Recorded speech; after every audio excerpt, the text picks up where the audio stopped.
আল্লাহর 4টা নাম বলবো।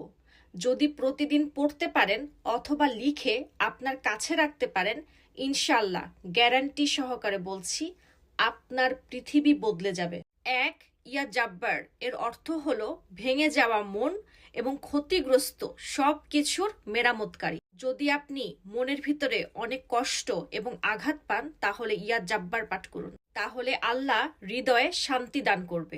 দুই, ইয়া রাজ্জাক এর অর্থ শুধু খাদ্য বা সম্পদ নয়, বরং শরীর, মন, আত্মার জন্য প্রয়োজনীয় সবকিছু আল্লাহ তাআলা দান করেন। আপনার রিজিকে যদি বরকত না থাকে তাহলে ইয়া রাজ্জাক পাঠ করুন, আপনাকে আল্লাহ বরকতের অদৃশ্য দরজা খুলে দিবে যেটা আপনি কল্পনাই করতে পারবেন না। তিন, ইয়া সালাম এর অর্থ হলো শান্তি এবং নিরাপত্তা দাতা। আপনি অনেক চিন্তিত, সমস্যার সমাধান খুঁজে পাচ্ছেন না, তাহলে ইয়া সালাম পাঠ করুন। চার, ইয়া মুজিবু এর অর্থ হলো উত্তরদাতা, দোয়া কবুলকারী। আপনি ঠিকমতো নামাজ পড়ছেন, দোয়া জিকির করছেন, কিন্তু আপনার দোয়া কবুল হচ্ছে না। আপনি দোয়ার মাধ্যমে আল্লাহর কাছে কিছু একটা চাচ্ছেন কিন্তু কবুল হচ্ছে না, তাহলে ইয়া মুজিবু পাঠ করেন। গ্যারান্টি ইনশাআল্লাহ আল্লাহ আপনাকে নিরাশ করবেন না।